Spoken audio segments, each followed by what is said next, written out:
ભાવ જ સાધન છે. વસ્તુઓ સાધન નથી. જીવ જ્યારે વસ્તુઓને સાધન માને છે ત્યારે એ પ્રભુને સમજી નથી શકતો. તમારો જે ઉત્તમ ભાવ છે, વસ્તુ ભલે હીન હોય, ક્યારે ઠાકોરજીએ કોઈની કટોરી માપી કે ના તારા કરતા પેલાની 500 ગ્રામ વધારે છે તારી 100 ગ્રામ ઓછી છે? ભગવાન ક્યારે કૃપા કરે? કેટલા ડિસ્ટન્સ છે? તમે ભગવાનની નજીક ક્યારે કહેવાઓ? આમ 1 ફૂટ દૂર હો, 2 ફૂટ દૂર હોઈએ કે 25 ફૂટ દૂર હોઈએ તો ભગવાનની નિકટ કોણ કહેવાય? આપણને પાસે પહોંચતા આવડે છે, નિકટ જતા નથી આવડતું વૈષ્ણવ. કારણ કે ગમે તેટલા દૂર હો પણ મન જો ઠાકોરજી પાસે છે ને તો તમે નિકટ જ છો. પેલા સસરાજી સેવામાં બેઠા હતા, મનમોચીની દુકાને હતું, નજીક હોવા છતાં દૂર હતા, અને વહુ બહાર સાવરણી કાઢતી હતી, દૂર હોવા છતાં ઠાકોરજીની ખૂબ નિકટ હતી. અને એટલા માટે ભૌતિક રૂપે પ્રભુને વ્યવહાર જગતમાં ન આપો. પ્રભુ ક્યારે તમારા ધરેલા શિંગારને જુએ છે કે આ હીરો કેટલા કેરેટનો છે? ક્યારે ઘસીને જોયું કે આ સોનું કેટલા ટચનું છે? ક્યારે માં જોખીને જોયું કે કેટલા માપનું દૂધ છે? આ બધી લૌકિકતા છે. મનુ તે નહીં લૌકિકમ. અમારે ઠાકોરજી લૌકિક નહીં. એ વાટકી નથી જોતા, એ હાથ જુએ છે કે કયા હાથે મને આ રોગ આવ્યું છે. આટલું ગણિત સમજાઈ જશે ને તો પછી વાટકી કેટલી મોટી કે સોનાની છે યાદ નહીં આવે. એનો હાથ કેટલા પ્રેમથી ઉઠ્યો છે એ ઠાકોરજી જુએ છે. અને આ ગણિત જ્યારે સમજાઈ જશે ત્યારે અસમર્થતાનું કારણ બનાવી ઠાકોરજીથી દૂર તમે નહીં રહો. ઘણીવાર અસમર્થતાનું કારણ બતાવી આપણે પ્રભુથી તો 7મા શિક્ષાપત્રમાં સુંદર ઉપદેશ, 8મા શિક્ષાપત્રમાં 11 શ્લોકમાં પ્રભુમાં દ્રઢ વિશ્વાસ અને અન્યાશ્રયનો ત્યાગ એ વિષયને શ્રી હરિરાયજી સમજાવે છે કે કઈ રીતે પ્રભુમાં દ્રઢ વિશ્વાસ જગાવવો અને મહાપ્રભુજીની કૃપા થકી એ દ્રઢ વિશ્વાસ કઈ રીતે જાગે છે. વિશ્વાસ સત્ય કર્તવ્યો, અહીંયા કહ્યું વિશ્વાસ જ કર્તવ્ય છે. મહાપ્રભુજીના જે 16 ગ્રંથના વચન, અવિશ્વાસો ન કર્તવ્યમ સર્વથા બાધકસ્તુ સહ. આ માર્ગમાં, ભક્તિના માર્ગમાં કાંઈક જો બાધક હોય તો આપણા મનમાં જાગેલો પ્રભુ પ્રત્યેનો અવિશ્વાસ, કે જો પ્રભુ નહીં કરે તો, નહીં થાય તો, પેલો નહીં આવે તો, નહીં આપે તો, આ જે અવિશ્વાસ છે ને એ જ બાધક છે. એ અવિશ્વાસનો કાંટો મનમાંથી કાઢી નાખો. સંપૂર્ણ દ્રઢ ચરણન કેરો ભરોસો. આ ભરોસો આવી જાય ને પછી સઘળા કાર્યો ઠાકોરજી સિદ્ધ કરવા તત્પર હોય છે. એમ કહ્યું અન્યાશ્રય મહાન એવ બાધકો વિયતામ તતઃ. અન્યાશ્રયથી ડરો, કારણ કે અવિશ્વાસથી જ અન્યાશ્રય પેદા થાય. પ્રભુથી નથી થતું તો પેલા કોઈ અહીંયા ચડાઈ આવશે ને તો કામ થઈ જશે, પછી ત્યાં ચડાવવા જાય, પછી કે ત્યાં મહિનો ગયો ને અહીંયા નથી થતું, અહીંયા ચડાવશો. આમ ચડાવવાનું પોતે ચડી જાય કે. અને એટલા માટે વિશ્વાસ રાખો તો પૂરો રાખો. અને ઠાકોરજીથી વધારે કોઈ આપી પણ કોણ દેવાનું છે? એટલે લોકોની લાલસામાં આવી, આકર્ષણોમાં આવીને જો લલચાયા તો હાથમાં જે હતું ને એ જતું રહેશે. કંઈક મેળવીને નહીં આવો, ઉલટાનું જે હતું એ ગુમાવીને આવશો. અને એટલા માટે મહાબાધક છે. પ્રભુ પર વિશ્વાસ રાખ્યો છે, કંઠી પહેરી છે શ્રીનાથજીની, તો બસ એના થવાનો પ્રયાસ કરો કે બસ તારો થઈ જાઉં ને, એનાથી અધિક બીજું જીવનમાં કાંઈ નથી. એમ કહીને 8મા છે 9મા શિક્ષાપત્રમાં 35 શ્લોકમાં કિશોર સ્વરૂપનું વર્ણન, પ્રેમ, આસક્તિ, વ્યસનના સ્વરૂપ, માર્ગનિષ્ઠા અને આશ્રયનો પરિચય શ્રી હરિરાય મહાપ્રભુજી બહુ સુંદર રીતે કરાવે છે. અને એવા સુંદર વર્ણન કિશોર સ્વરૂપે પ્રભુ વેણુનાદ આદિ કરીને કઈ રીતે ભક્તો પર કરે છે કૃપા. અને અનેક પ્રકારના અન્ન દોષનું પણ કહ્યું કે એનાથી પણ વૈષ્ણવે બચવું જોઈએ. આગળ 10મા શિક્ષાપત્રમાં ભગવત સ્વરૂપ અને ફળ પ્રાપ્તિ તથા વિવિધ પ્રકારની આરતી જે હૃદયમાં તાપ પ્રગટે છે એનું સુંદર વર્ણન છે હરિરાય મહાપ્રભુજી કરે છે. 7 પ્રકારની આરતીનું વર્ણન અહીંયા શિક્ષાપત્રમાં હરિરાયજી 10મામાં કર્યું. લૌકિક આરતી એટલે કે સંસાર આદિની, જ્ઞાન, ધન અને શરીર વગેરેની આરતી, એના દુઃખો. આગળ સગા સંબંધીઓની આરતી, એના સંબંધી સગા સંબંધી દુઃખ. જો આપણે જીવીએ છે તો આપણું દુઃખ જ કેવલ આપણું નથી હોતું, આપણું પ્રેમ જ્યાં જ્યાં છે એનું દુઃખ પણ આપણું જ દુઃખ હોય છે. ઘણીવાર સીધા આપણે દુઃખી નથી હોતા, પણ આપણે જેને સ્નેહ કરીએ છીએ એને જો દુઃખ હોય તો આપણને પણ દુઃખી થઈ જઈએ. તો આપણા જ દુઃખો આપણા નથી, આપણા આત્મી અને સ્વજનોના દુઃખો પણ આપણા છે. કે જ્યાં જ્યાં આપણા મનનો લગાવ છે એને દુઃખ આવશે તો આપણને તો આટલા પ્રકારના દુઃખો કયા? દેશાર્થી, સાધનાર્થી, પ્રારબ્ધ ભોગવાની આરતી અને વેદ અને સ્વાધ્યાયની આરતી, એવા 7 પ્રકારની આરતીની સુંદર ચર્ચા. આ તો બધા બહુ ગહન વિષયો છે અને એ ચર્ચા કરતા કરતા શ્રી હરિરાય મહાપ્રભુજી 10મું શિક્ષાપત્રને વિરામ આપી 11મું શિક્ષાપત્ર 6 શ્લોકમાં કર્તવ્ય ચતુષ્ટયનું નિરૂપણ કર્યું. 4 કર્તવ્યો શ્રી હરિરાય મહાપ્રભુજી બતાવે છે અને બહુ સુંદર વાત કરે કે સર્વ ભક્તો જે સર્વદા સર્વભાવૈક ભૂતેષુ સર્વથા હેતુ ભૂતેષુ સર્વથા, મહાપ્રભુજીના ચરણ કમલના આશ્રય દ્વારા જ વૈષ્ણવના સઘળા કાર્યો સિદ્ધ થવાના છે એમ કેવું ને એટલા માટે ચિત્ત શ્રી વલ્લભના ચરણોમાં રાખવું.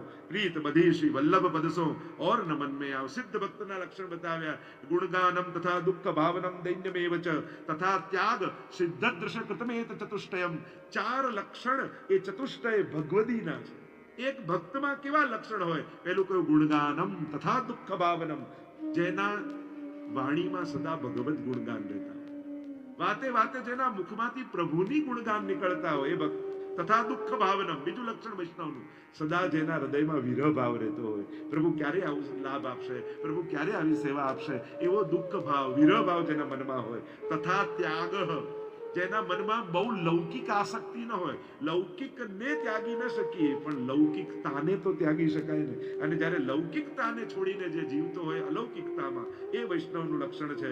અને કહ્યું તથા ત્યાગ સિદ્ધદ્રેશ કૃતમેત ચતુષ્ટયમ. આ 4 લક્ષણો બતાવ્યા છે.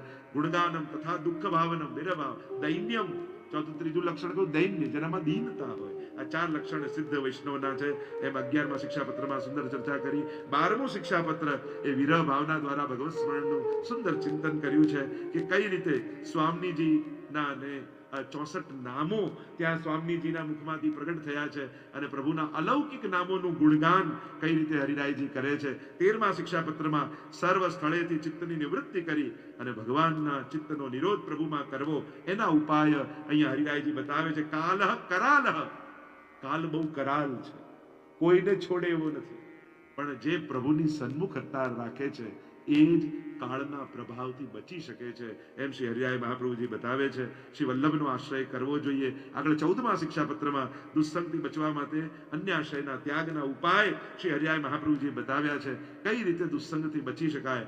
આગળ 15મા શિક્ષાપત્રમાં ભગવત સ્મરણ એ વિષય દ્વારા ઉલ્લેખ કર્યો, કઈ રીતે પ્રભુનું સ્મરણ જીવનમાં બન્યું રહે એની સુંદર ચર્ચા અહીંયા હરિરાયજી કરે છે. 16મા શિક્ષાપત્રમાં ચિંતાની નિવૃત્તિ બતાવી. મન છે તો ચિંતા છે, આસક્તિ છે તો ચિંતા છે, સહજ છે. જેને ચિંતા ન થતી હોય એની આપણને ચિંતા થાય, કારણ કોઈ ચિંતા નથી થતી. ચિંતા તો બહુ સહજ છે, પણ એ ચિંતાને કઈ રીતે ચિંતનમાં ફેરવી પોતાનો આત્મોદ્ધાર કરી લેવું એ શ્રી હરિરાય મહાપ્રભુજી આપણને બતાવે છે.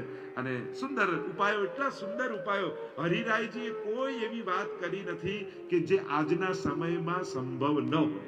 આ બધા ઉપાયો સંભવ છે આજના સમયમાં, એવા ઉપાયો હરિરાયજી બતાવ્યા છે. અને એટલા માટે આજે પણ સટીક છે આ શિક્ષાપત્ર. 17મા શિક્ષાપત્રમાં વૈષ્ણવી જીવન માટે આવશ્યક ત્યાગ અને અત્યાગની વૃત્તિ બતાવી કે આજના સમયમાં વૈષ્ણવે કઈ વસ્તુ છોડવી ને કઈ વસ્તુ પકડવી એની સુંદર ચર્ચા અહીંયા હરિરાયજી કરે છે. અને એવા સુંદર ઉપાયો હરિરાયજી આપણને બતાવે છે. 18મા શિક્ષાપત્રમાં ઉદર ભરણની ચિંતા છોડી અને સેવા સ્મરણ જીવે કરવા. જે બધાનું પૂરું કરે છે એ તમારું પણ કરશે જ, આ વિશ્વાસ રાખો. ઉદરભરણની ચિંતા છોડી એટલે મહાપ્રભુજી કહે છે ને કે બધું જ અવ્યાવૃત્તો ભજેત કૃષ્ણમ પૂજ્યા શ્રવણાદિભી. અવ્યાવૃત થઈને પણ કરશો ને. એક વસ્તુ યાદ રાખો, લૌકિક ભાગ્યમાં લખ્યું છે તો લોકો તમે દરવાજા બંધ કરશો ને તોય નીચેથી ચેકો નાખી જશે, કારણ કે તમારા ભાગ્યનું તમારે ભોગવવાનું જ છે. એ સુખ હોય કે દુઃખ હોય. કોઈ એમ કે મારે સુખી થવું જ નથી, નક્કી જ કરે તોય સુખ આવવાનું જ, કારણ કે તમે નસીબમાં લખાવેલા છે. અને કોઈ કે મારે દુઃખ નથી ભોગવવું તોય ભોગવવું પડશે. તો લૌકિક ભાગ્યમાં છે તો ભોગવવાનું રહ્યું, પણ અલૌકિક એવું છે કે તમે મેળવવાની કોશિશ નહીં કરો તો તમારા જીવનમાં ક્યારે આવવાનું નથી. અને એટલા માટે લૌકિકને ભાગ્ય ભરોસે છોડજો અને અલૌકિકને કર્મ પર રાખજો. કે જો હું આ 3 કલાક સત્સંગમાં ન ગયો તો ગયું. હંમેશા ભય રાખો કે જો હું નહીં મેળવું તો જતું રહેશે અને પછી પાછું નહીં આવે. સાચી વાત છે, ક્ષણો સરી ગઈ તો ગઈ. સારો સમય ચાલતો હોય ને ત્યારે સત્કર્મો કરી જ લેવું, કારણ કે પછી બધું એક સાથે મેળ ખાવું ને પછી સંજોગો બેસતા નથી હોતા. ભાઈ પૈસો રહી જાય, આ રહી જાય, આજે આ બીમાર છે, આજે પેલું છે, આજે આમ નહીં થાય, આજે આમ નહીં થાય. સમય ચૂકી ગયા તો ગયું. સારો સમય કયો કહેવાય? જે સમયે સત્કર્મ કરવાનો વિચાર આવ્યો હોય ને એનાથી સારો બીજો કોઈ સમય નથી. એને જો સંજોગોને ટાળી દીધા, ગયા એ ગયા. ઘણા લોકોને ઓળખું, કેટલા સમયથી કરાવવા ઈચ્છે છે પણ મેળ ખાતો જ નથી. કાંઈ એને અનુકૂળ હોય તો અમને અનુકૂળ ના હોય, અમને અનુકૂળ હોય તો એને અનુકૂળ ના હોય, એને ભાવે તો ઘરમાં કોઈ બીમારી આવે, અને આને એમ કહીને કાંઈક ને કાંઈક ચાલ્યા જ કરે. અને એટલા માટે સારા સમયો ચાલતા હોય ત્યારે માનવું, ઠાકોરજી ઈચ્છે છે કે તું સત્કર્મ કરી લે. એટલે જ પ્રભુ સારો સમય આપેલો. રાજાના પ્રસંગમાં કહેતા ને કે પેલો રાજા બહુ ઉદાર હતો ને બધાને બહુ વાંટતો, તો એના પ્રધાનને નહીં ગમતો. એને તો કે બધું લૂંટાવી દેશે, બધા લઈ જશે.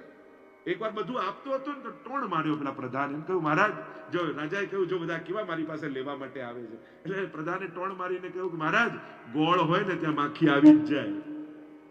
અને આ વાત રાજાના મનમાં રહી ગઈ. આખી રાત ફરતી હતી. અડધી રાતના રાજાને વિચાર આવ્યો અને પ્રધાનને બોલાવ્યો કે હમણાં રાજા બોલાવે છે. અડધી રાતના કઈ યુદ્ધ છેડાયું છે એ ખબર નહીં, પણ સભામાં બેઠા છે એકલા અને તમને બોલાવે છે.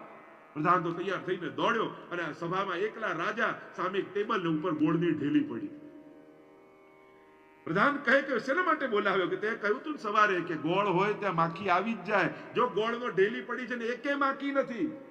પ્રધાને કહ્યું કે મહારાજ, દિવસ હોય તો માખી આવે ને, રાતના ક્યાંથી આવે? રાજાએ કહ્યું, મારા દિવસો ચાલે છે ને એટલા માટે લોકો આવે છે. જો મારા દિવસો ન હોય તો બધોય ઢગલો કરું તો કોઈ લેનારું ના હોય. આ મારો દિવસ ચાલે છે. એમ તમારા દિવસો ચાલતા હોય ને, હું તો મનોરથીઓને કહીશ, આ 7 દિવસ તમારા દિવસો હતા અને એટલા માટે તમે લાભ લઈ શકો. જે ઉપસ્થિત રહી શક્યા, તમારા દિવસો ચાલતા હતા એટલે તમે લાભ લઈ શક્યા. આ સૌભાગ્ય છે. અહીંયા સુંદર ચર્ચાઓ કરી છે કે ઉદરભરણની ચિંતા છોડી અને ઠાકોરજીની સેવામાં જોડાવવું. આગળ અનેક પ્રકારની સુંદર ચર્ચાઓ 19માં શિક્ષાપત્રમાં હરિરાયજી આજ્ઞા કરે છે કે કલિયુગ સત્પુરુષોની મતિને પણ ભ્રષ્ટ કરી દે છે. આ કાળનો પ્રભાવ એવો છે કે દુષ્ટોને તો બળ આપે પણ સત્પુરુષોની દ્રષ્ટિને પણ શંકાથી ગ્રસિત કરી નાખે છે. એવો જ્યારે કાળ ચાલી રહ્યો છે, એવા સમયે 3 ઉપાય સત્સંગ કોનો કરવો? એક, શ્રી મહાપ્રભુજીના વાણી પર જેને દ્રઢ શ્રદ્ધા હોય. બીજું, જે દંભ રહિત હોય. અને ત્રીજું કહ્યું, જેને ઠાકોરજીની સેવા અને કથામાં જેનું ચિત્ત સદાય તત્પર રહેતું હોય, એનો સંગ કરશો તો જ આમાંથી બચી શકાય એવું છે. આમ કહી આગળ 20મા શિક્ષાપત્રમાં શરણાગત જીવના કર્તવ્યો બતાવવામાં આવ્યા. 6 પ્રકાર જીવના કર્તવ્યો બતાવ્યા છે હરિરાય મહાપ્રભુજીએ. લૌકિક નિંદાનો ભય ન રાખવો. જેણે ભક્તિ કરવી હોય એને લોકો શું કહેશે, લોકો શું કહેશે, લોકો શું કહેશે, આવું ચિંતા કર્યા પછી, અને આવી ચિંતાને કારણે અલૌકિક મૂકી નહીં દેવું.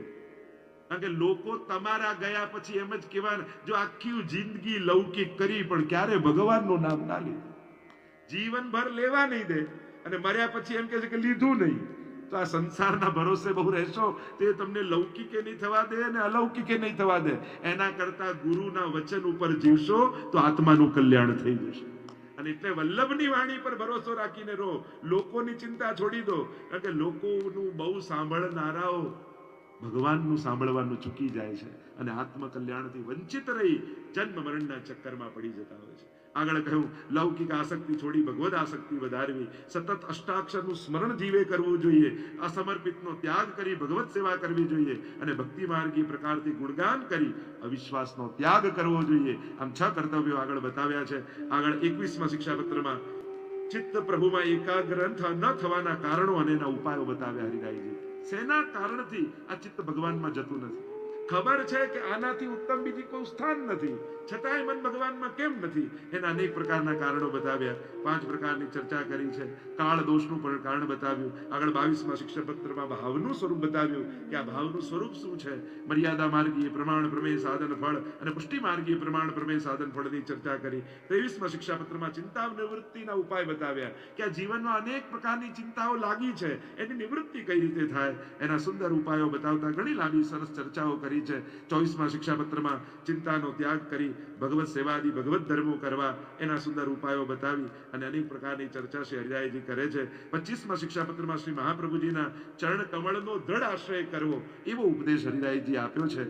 અને શ્રી મહાપ્રભુજીની કૃપા થકી જ પુષ્ટિ માર્ગ ફલિત થવાનો છે. ગમે તેટલી આપણાથી ભગવત સેવા આદિ બધા કાર્યો કર્યા, પણ જો વલ્લભમાં શ્રદ્ધા નથી તો પ્રભુ પણ આપણી સેવાનો અંગીકાર કઈ રીતે કરશે? 26મા શિક્ષાપત્રમાં પુષ્ટિ જીવનું કર્તવ્ય બતાવ્યું છે.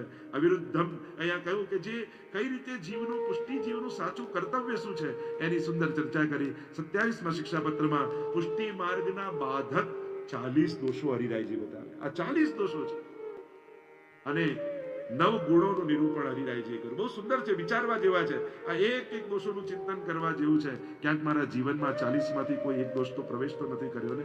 અને સુંદર 9 ગુણોની પણ ચર્ચા કરી છે કે કઈ રીતે 9 ગુણો દ્વારા આમાં સિદ્ધ થઈ શકાય છે. 28મા શિક્ષાપત્રમાં 24 શ્લોકમાં સ્વદોષ દર્શન કરાવ્યું ને ક્ષમા યાચના કરાવી. સ્વદોષનું દર્શન કઈ રીતે જીવે કરવું અને કઈ રીતે ક્ષમા માંગવી. 29મા શિક્ષાપત્રમાં ભગવત ધર્મના પાલન માટે બુદ્ધિની દ્રઢતાનો નિરૂપણ હરિરાયજી કરે છે કે આ ભગવત ધર્મનું નિરૂપણ કઈ રીતે, બુદ્ધિનું રક્ષણ કઈ રીતે થાય, આપણે આપણી બુદ્ધિનું આ કલિયુગની રક્ષા કઈ રીતે કરી શકીએ. 5 રસ્તાઓ, 5 લક્ષણ હરિરાયજી બતાવે છે. પહેલું, મહાપ્રસાદનું ભક્ષણ કરવું. અસમર્પિતનો ત્યાગ કરી કેવલ પ્રભુને ધરેલું જ લે એના બુદ્ધિનું ઠાકોરજી રક્ષણ કરતા હોય છે અને ભગવત પ્રસાદી ગ્રહણ કરે છે. ને બને તો કોઈએ પણ પ્રભુને સમર્પિત લેવાનો આગ્રહ નિયમ લીધો હોય તો પોતાના લૌકિક સુખ માટે કોઈનો નિયમ તોડાવવો નહીં અને એમાં કોઈ ઈગો વચ્ચે લાવવો નહીં. અમારે ઘરે કેમ નાનો, અમે કઈ નાના છીએ મોટા, આ નાના મોટા કરવા માટે નથી.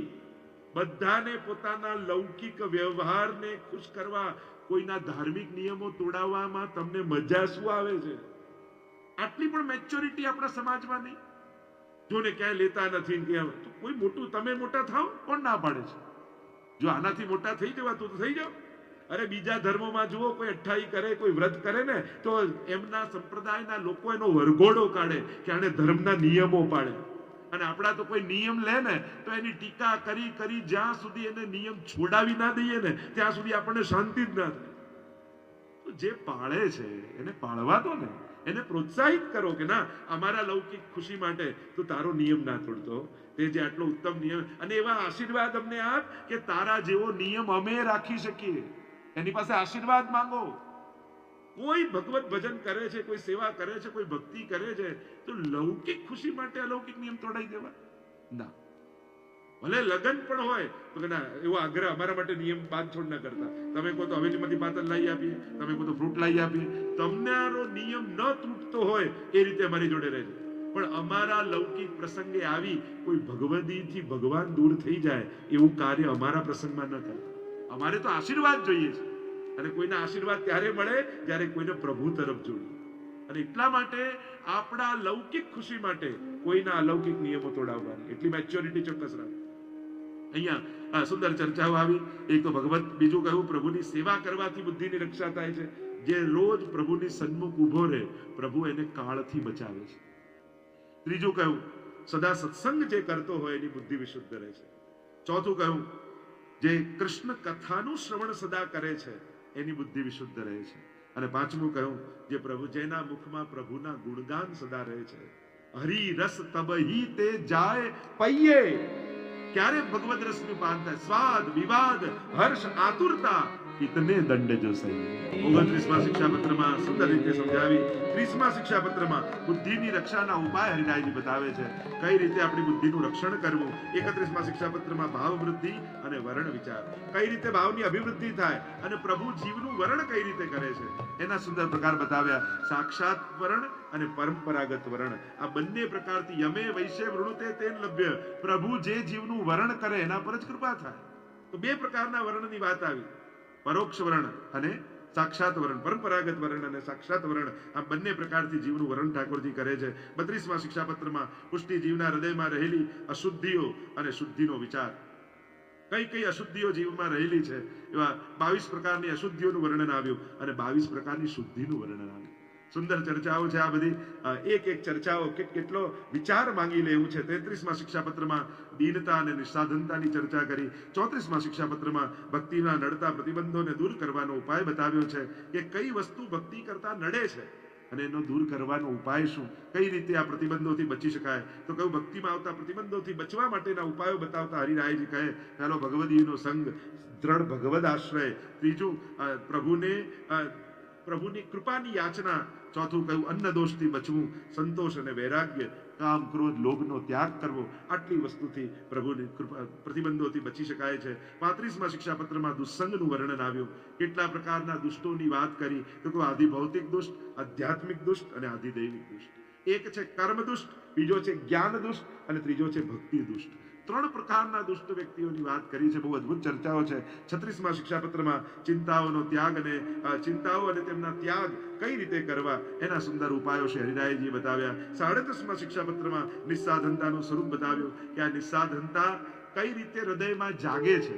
અને જ્યાં સુધી સાધન બળ છે ને ત્યાં સુધી કૃપાના અધિકારી નથી થવાતું. ઠાકોરજીએ ગિરિરાજજીને ધારણ કરી નિસ્સાધનતાનો અનુભવ કરાવ્યો ને ત્યારે ભક્તોને દ્રઢ ભાવ થયો. સર્વ અન્યાશ્રયો છૂટી અનન્ય આશ્રય ઠાકોરજીમાં થઈ ગયો. એમ ઘણીવાર પ્રભુ સંકટ આપી નિસ્સાધનતાનો અનુભવ આપણને કરાવતા. કારણ કે સુખમાં શું થાય એમ લાગે આપણું તો ઘણું મોટું ગ્રુપ ને ઘણા લોકો ઓળખે ને ઘણી ઓળખાણ ને ઘણા કામો બેંકમાં ઘણા પડ્યા છે. આ બધાનું બળ આપણને લાગે. પણ કોરોના થાય ને તો આપણે જ મેસેજ કરવા પડે, કોઈ આવતા નહીં, હું પોઝિટિવ છું. આપણે જ આપણે નિસ્સાધનતા સિદ્ધ કરવી પડે કે આ કોઈ કામ નહીં આવે, તારે તો એકલા જ રહેવું પડશે. આ જયારે નિસ્સાધનતાનું ભાન કરાવી ત્યારે ઠાકોરજી અનુભવ કરાવે કે મારા સિવાય યોગ્ય સમયે તારી મદદે કોઈ પહોંચવાનું નથી. તમે માંગો ત્યારે ભગવાન નથી આપતા, તમને ખરેખર જરૂર હોય ને ત્યારે ભગવાન આપે છે. નહીં તો પેલી ચીથરું જોઈને 999 તાર ગણ્યા ઠાકોરજી બીજા દિવસે દ્રૌપદીને ગિફ્ટ આપી શકે, પણ આપ્યા હોત તો ઇતિહાસના પાનામાં ન લખાયું હોત. પણ દુશાસન જ્યારે ખેંચતો હતો, વડીલોના ચરણોમાં દ્રૌપદી પડે છે, બચાવો સ્ત્રીની લાજ બચાવો ને બધા મુખ ફેરવી લે, ત્યારે મારો દ્વારિકાનો નાથ 999 ચીર લાવીને ભરે ને ત્યારે ઇતિહાસના પાના ઉપર લખાય છે. ભગવાન તમને સામર્થ્ય આપ્યું છે ત્યાં સુધી તમને પ્રયાસ કરવા દે છે, અને તમારા સામર્થ્યની બહાર જ્યારે સંજોગો જવા લાગે ત્યારે બાજી પોતાના હાથમાં લઈ લે છે. આ ઈશ્વરની કૃપા. 3 એટલે કહ્યું ને બહુ દઈ દીધું ના, ચોથું નથી માંગવું. આ 3 વસ્તુ તો આપી છે, હૈયું મસ્તક હાથ. પણ જ્યારે સામર્થ્યની બહાર જાય ત્યારે ભગવાન પકડી લેતા હોય છે. આ પ્રભુની કૃપા છે. અહીંયા આ રીતે નિસ્સાધનતાનો વિચાર કરવાનું સ્વરૂપ બતાવ્યું. 38મા શિક્ષાપત્રમાં પ્રભુના વિવિધ સ્વરૂપોની વિચાર કર્યો, કેવા વિવિધ પ્રકારના સ્વરૂપો દ્વારા પ્રભુ કૃપા કરે. 39મા શિક્ષાપત્રમાં વૈષ્ણવનું પરમ કર્તવ્ય શું છે એની વાત કરતા હરિરાયજી બહુ સુંદર વાત કરે છે કે દુરારાધ્યસ્ય સેવૈવ વશીકરણ સાધન. પ્રભુ સર્વતંત્ર સ્વતંત્ર છે, કોઈને વશ ઠાકોરજી નથી. દુરારાધ્યસ્ય સેવૈવ, પણ એવા દુરારાધ્ય જેને આરાધવા બહુ અઘરા એને પણ વશીકરણ કરવાનું સાધન શું? તો કહ્યું કૃષ્ણ સેવા પ્રકુર્વંતો ભાગ્યવંતો જનામતા. એની સેવા જ એને વશીકરણ કરવાનો મંત્ર છે. જે સર્વતંત્ર સ્વતંત્ર એવા પ્રભુ કોઈને વશ નહીં. જેમ મોટા શહેરોમાં રહેતા હોય ને આપણે ત્યાં કોઈ કામવાળા આવતા હોય, નવો રહ્યો હોય ત્યારે એને બીક લાગે કે ક્યાંક મને કાઢી ન મૂકે. પણ 5 વર્ષ થઈ જાય એટલે પછી બહેનને ચિંતા થાય, ચલો જલ્દી બધા જમી લો, વાસણ વાળો આવે છે, ચલો બધા નહીં લો, હમણાં કપડા વાળો આવી જશે. બધું ટાઈમ ટેબલ એના પ્રમાણે. એટલે કે માલિક એ છે કે આખું ઘર ચાલે એના ટાઈમ ટેબલ પ્રમાણે. એમ જ સર્વતંત્ર સ્વતંત્ર પ્રભુ કોઈને વશ નથી. પણ હરિરાયજી કહે સેવા કરી કરી કરી કરી કરી કરી કરી કરી કરી કરી ઠાકોરજીને તમારી એવી આદત પાડી દો કે એમને બીક લાગે કે ક્યાંક આ સેવા છોડીને જતો ના રહે. આને આ જોઈએ છે અપાવી દો, આને આની ઈચ્છા છે અપાવી દો, આને આટલા વાગે કરવું છે કરવા દો, પણ મારી સેવા છોડીને જતો રહેશે તો કરશે કોણ? આના વગર મને ગમશે કેમ? એમ સેવા દ્વારા વશીકરણ સાધનમ. પ્રભુને અને વશીકરણ પ્રભુને કેવા વશ કરી દે?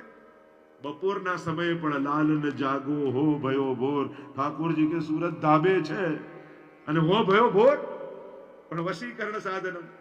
વશ થઈ ગયા. તમે સવારે જગાઓ ત્યારે જ એમની સવાર પડે. એટલે પુષ્ટિ માર્ગમાં તો બપોરે પણ મંગળા થાય. તો બપોરે મંગળા થાય. હા, તમે સવારે રાત નથી પાડી દેતા? સવારે તો પોડાવી દો છો તમે બધા. અને રુચિ સખીયન સેજ બનાવીને રંગ. તો જો સવારે રાત કરી શકો તો રાતના સવાર ન પડી શકે? જેને કરવું જ છે વશીકરણ સાધન, પ્રભુ તો વશ થઈ જાય.